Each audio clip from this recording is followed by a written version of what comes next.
कल हमने आपको 18 अगस्त 2025 की एक बड़ी मशहूर तस्वीर दिखाई थी, जिसमें अमेरिका के राष्ट्रपति डोनाल्ड ट्रंप के साथ कुछ यूरोपीय देशों के राष्ट्र प्रमुख व्हाइट हाउस में बैठे हुए हैं।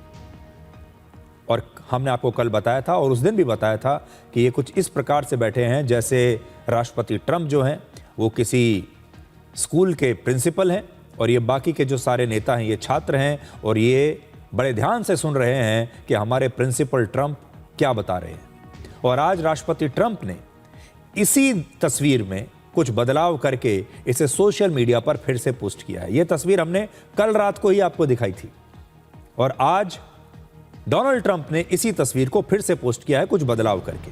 क्या बदलाव है? इस तस्वीर में नॉर्थ अमेरिका और साउथ अमेरिका का एक नया मानचित्र जारी किया गया है, जिसमें कनाडा, ग्रीनलैंड और वेनेजुएला पर अमेरिका का झंडा लगा हुआ है। आप ये देखिए,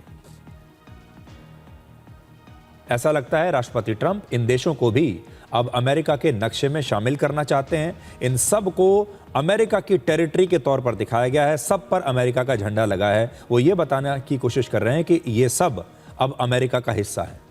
हालांकि जो असली बैठक थी और उसकी जो असली तस्वीर थी उसमें ये नक्शा नहीं था।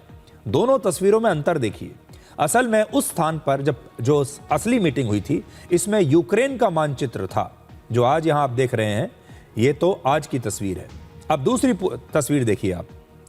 जो असली तस्वीर थी उसमें यूक्रेन का मानचित्र था और इस तस्वीर को एडिट करके आज नए बदलावों के साथ राष्ट्रपति ट्रंप ने इसे सोशल मीडिया पर पोस्ट कर दिया। कनाडा और वेनेजुएला एक स्वतंत्र देश हैं और ग्रीनलैंड पहले से ही डेनमार्क के अधीन है, इसलिए अंतर्राष्ट्रीय कूटनीति में इसे एक भड़काने वाली तस्वीर माना जा रहा है।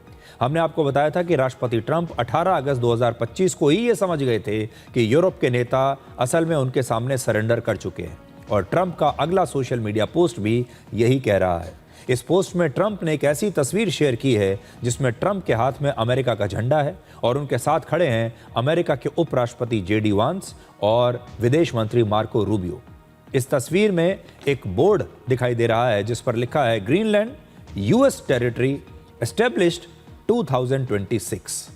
ये भी देखिए उन्होंने पोस्ट की है। आजकल वो अपनी सारी मन की बात सोशल मीडिया पर पोस्ट करके दुनिया को बताते हैं। इस तस्वीर के जरिए ट्रंप ये दिखाना चाहते हैं कि वर्ष 2026 में ग्रीनलैंड पर अमेरिका का कब्जा हो जाएगा और ग्रीनलैंड अमेरिका का हिस्सा बन जाएगा।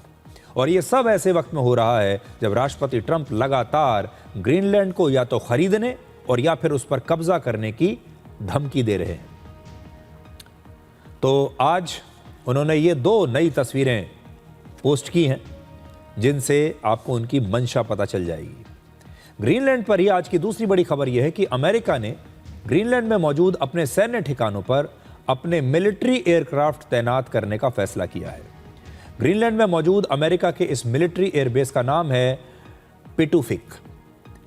इसे कहते हैं पिटुफिक स्पेस बेस और इसका संचालन और नियंत्रण अमेरिका की सेना करती है।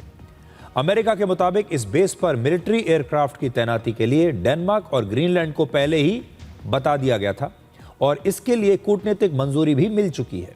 अमेरिका इसे रूटीन मिलिट्री ऑपरेशन बता रहा है, लेकिन अमेरिका के इस फैसले से ठीक पहले सोमवार यानी 19 जनवरी को डेनमार्क ने ग्रीनलैंड में अपने अतिरिक्त सैनिक और सैन्य उपकरण भेज दिए हैं।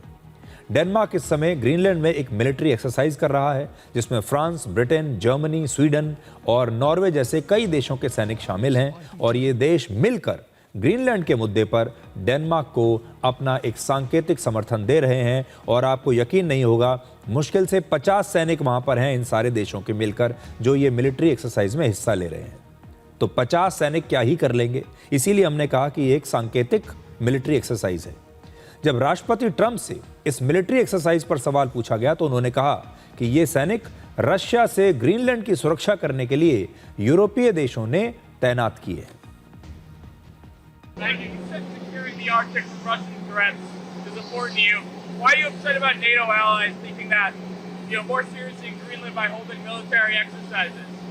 Well, that wasn't a military. They sent a few people, and they say they sent them not for me, but to guard against Russia. But, you know, NATO's been warning Denmark for about 20 years now, longer than that, 25 years. They've been warning Denmark about the Russian threat. And it's not only Russia, it's also China. So we'll see what happens. But let's put it this way. It's going to be a very interesting Davos.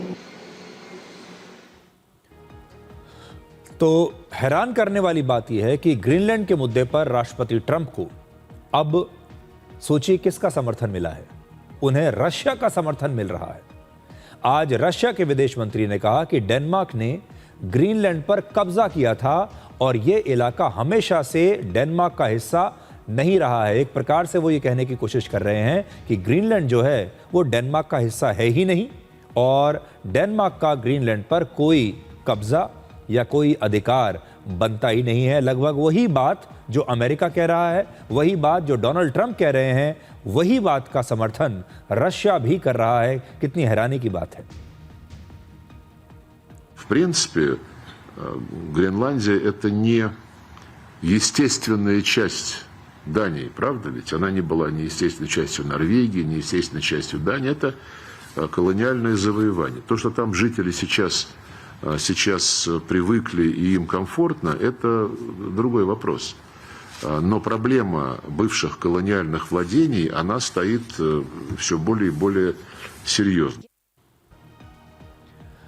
तो Donald Trump तो ये कहते हैं कि हम Greenland को इसलिए लेना चाहते हैं कि अगर हमने नहीं लिया तो रशिया ले लेगा या चीन ले लेगा।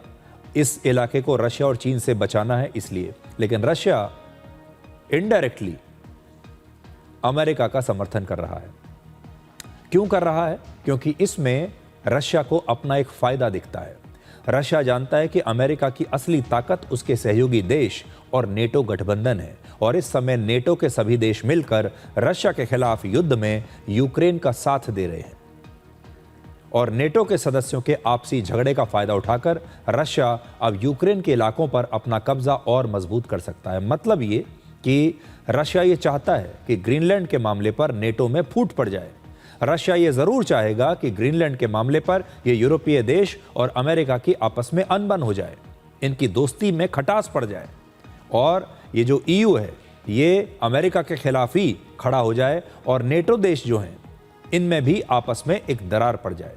और अगर ऐसा हुआ तो इसका सीधा फायदा रशिया को होगा।